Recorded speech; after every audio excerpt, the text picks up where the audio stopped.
But yeah, man, welcome back to the Snake Trap Sessions. I am so excited to be back.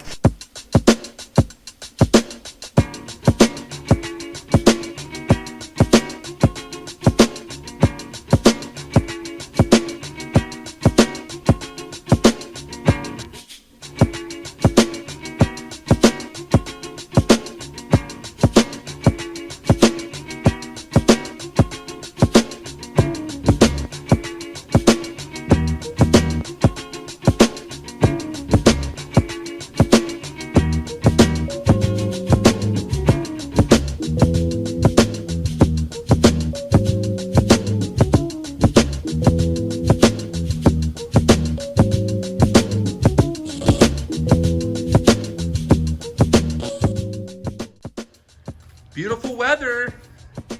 Beautiful. Why you looks depressed? What is going on? What is good, everybody? It's your boy MJ up in the building. Happy Saturday. Hope you guys had a great week. Before we get started, this is your first time tapping in to the Snake Trap Sessions. What is good? I'm MJ. Do your boy a favor. Smash that like button. Drop a comment. More importantly, hit that subscribe button. Then you're going to want to smash that notification bell. That way you're on top of every single vlog that I drop every Saturday morning and every podcast I drop. That's right. Trap Talk with MJ, baby. 4 episodes a week. You don't want to miss anything that I'm bringing to this channel. So hit that notification bell and you can thank me later. But guys, what is good? So many amazing things happening right now, breeding wise at the trap that I want to share with you guys. Green tree monitor eggs. How the hell did that happen? Definitely not luck. Okay, maybe a little bit of luck. But regardless, I've been talking to my boys, Stephen Cush, Andrew Acevedo, who are well grounded with monitors and have bred monitors. They've been preparing me for this, but even with that preparation, I was not ready to see what I saw. Let's talk about today's vlog. I'm so excited, and I'm gonna actually show you some other projects that are actually going in my favor so far in 2022. Let's dip in. Here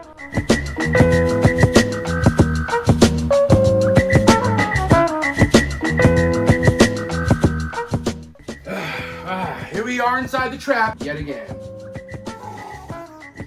All right, guys, made a huge mistake. Okay, well, not too big of a mistake. Stressing out my green tree monitor Brittany out to the fact where she couldn't lay her eggs due to improper nest box. The biggest reason behind today's vlog is to kind of just show you guys the small mistakes I made this go around when breeding green tree monitors. Keep in mind, this is my first time doing this. I was not really prepared for Brittany to lay eggs at this exact moment. I did see them breeding.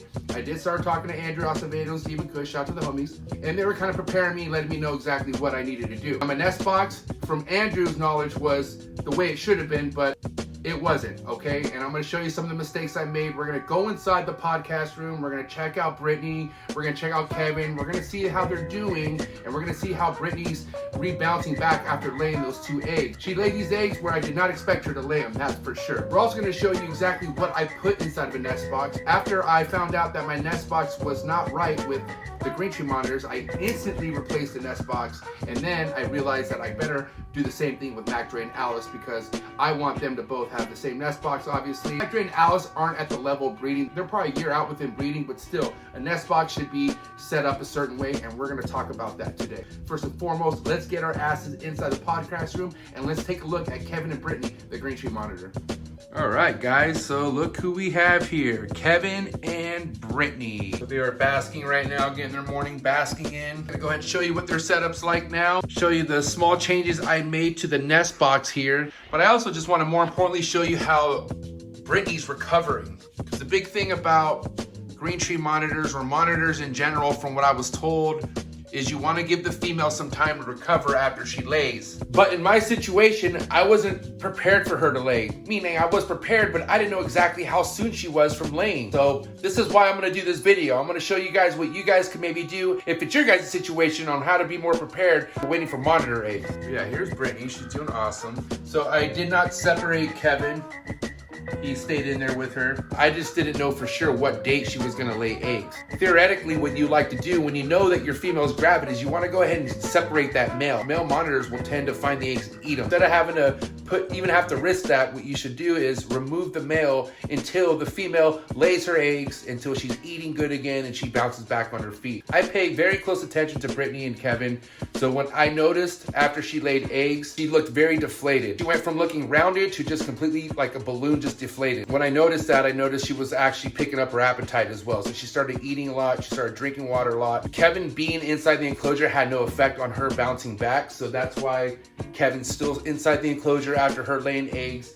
But I've been keeping a close eye, making sure she's eating, making sure she's drinking water. So all that's being done. I am prepared to remove Kevin if needed. I did have a separate enclosure ready to go. Shout out to Steven, shout out to Andrew, the ones that helped me out to let me know, hey, look, you might want to have a separate enclosure for that male just in case, because like I said, the male will stress out the female, which she could go egg bound, or B, the female can lay the eggs and the male will eat the eggs, okay? So a lot of things are at risk when you're leaving the male with the female. Next cycle, for sure, I will be more prepared to remove the male once I know the female is gravid and I know that he's got the job done. She actually laid her eggs inside that corkwood right there. It was New Year's Eve. As I was shutting off the lights in the room, I could just see eggs poking out at the edge of that corkwood right there. And I couldn't believe it. I saw 2 of them. So I pulled the eggs. They looked okay. You know, I saw a little bit of veins, but I don't have too crazy high hopes on those eggs. Whatever happens, happens. This is her first cycle. My biggest step is that she laid them. I made a couple mistakes, so why don't we dip into the nest box and I'll show you the mistakes I made.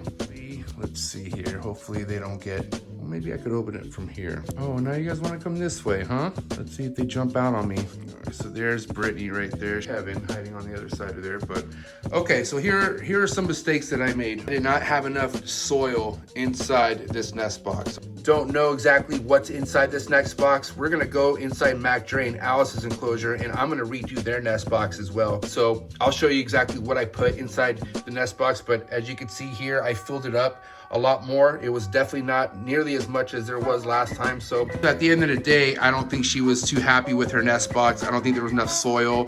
I even had a huge water dish right here sitting on top of her nest box with a lot bigger hole, mind you, okay? So the nest box lid had a huge circle hole, which I felt like was too much, exposing too much. A nest box should be for something for hiding. It shouldn't be anything for exposing. I learned a lesson right there by too big of a hole on top of the nest box. Went ahead and cut just a smaller one, something that's more snug. Went ahead and filled the soil up. It's not too damp, but it's damp. We're gonna go ahead and discuss what we put inside the nest box as far as soil goes and whatnot. I think this next time around she cycles, she should be a lot more comfortable. She should be a lot more comfortable laying inside the nest box. But we'll see, you know, this is something that you just always want to monitor regardless. So I'm glad I'm somebody who's really on top of my shit, because if not, I don't think those eggs would have ever been found the way they've been found. Okay, calm down, Brittany. I'm gonna let these guys chill for a little bit, but I just wanted to show you exactly, you know, Kevin and Brittany and how Brittany bounced back fine and what I did to the nest box, okay? So yeah, don't put a water dish on top of the nest box, and also make sure you put enough soil, and we'll go over inside the trap on what we put inside the nest box. But all right, Kevin, you guys have a great day, okay? Say bye, Kevin. Brittany, keep it up. You're doing a hell of a job. Kevin and Brittany, ladies and gentlemen, Mac Dre and Alice. Let's say hi to the crazy two. They're not crazy. Say hi, Alice. So Alice, the bell phase lace monitor. Mac Dre on his hammock. It's feeding day, but it's not, Mac. It's not a feeding day today, Mac. So chill. And you already know this, because no food around. I've already handled you. Nope. Whoa, guy. Chill out. Mac's still very shy. Not aggressive, just shy. Does not like to be held. Alice, for the most part, she loves being held. Hi, Alice. As soon as I saw the monitor eggs, and I was like, holy shit, why the hell did she lay eggs inside the corkwood? Just really wasn't, you know, coached on that. Instantly talked to Andrew Acevedo, and he told me, yo, I don't think she liked the nest box as we were speaking inside the room. I immediately switched out their nest box and made the proper changes I needed to make. Mac Dre and Alice's nest box is not how the Green Tree Monitor nest box is, so this also needs to be maintenance as well. Let's pull out their nest box. We'll see what it looks like right now. We'll go ahead and change it out together, and we'll see what it looks like afterwards, okay? So first things first, I have to remove that. So 1 second. Bam! Just like that. All right, and here we have the nest box that I did quite a while ago, but definitely, as you can see, not as filled as it should be. And I'm gonna go ahead and dump this out, and we're gonna start this from scratch, and I'm gonna show you everything that I put inside the nest box. So why don't we get to that right now? Fresh soil. That's only filled to halfway, because what I'm gonna do now is I'm gonna show you what I'm gonna put in addition to the soil, okay? And the kind of soil I'm using is just some of this Cocoa Cure here that I get at the local hydroponics store. as you can see right here, but we're gonna add something to give this some texture, okay? So we're gonna show you what the secret ingredient is here for this nest box. So let's go grab that secret ingredient right now. I forgot to keep this secret ingredient outside because it's messy. Oh, it's very messy. Does anybody guess what it is? No, not a plastic bin.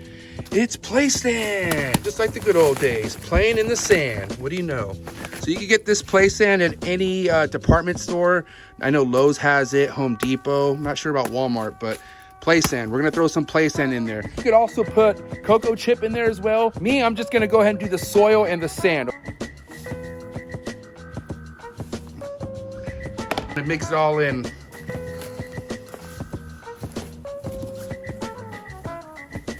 All right, mixed in, and I'm gonna do one last layer of sand and then mix that in really, really good. Mix it. All right, there you have it. It's damped, it's not too wet, which is good. It's not too wet, but you'll get it nice and damp just to make sure it holds together, but you definitely don't want it soaking wet, okay? Because that was my problem with the green tree monitor knocking over her water dish into her nest box and soaking her nest box, turning this soil into mud. So let's get this nice and moist, and then we're gonna get this back into Mac Dre and Alice's enclosure and put all their play stuff back. Whew. It's definitely a lot more heavier, huh, Mac? Oh, how the hell would you know? So that nest box is all perfect in my opinion now. It's the way exactly I was coached to do it.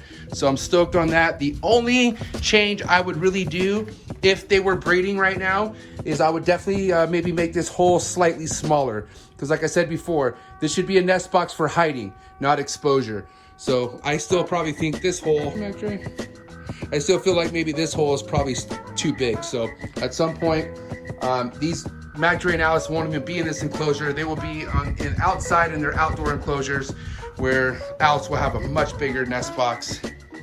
But for now, for the time being, this is good. And yeah, for those of you who don't know, as soon as Mac Dre and Alice go outside, the green tree monitors, Kevin Brittany, will be in here, this is ideal size for green tree monitors. And yeah, these Mac Dre and Alice are already outgrowing this. You'll be outside in no time, Mac. Love you guys. Shout out to Focus Cube Habitats. This enclosure right here, built to you by Focus Cube Habitats. Shout out to the sponsor. A lot more to come from Focus Cube Habitats. But guys, if you guys don't know who the hell Focus Cube Habitats is, they build custom PVC built enclosures just like this, as you see here. And sky's the limit, man. Thank you so much to Stephen and Ashley for sponsoring the trap. Can't wait to get more. Cheap.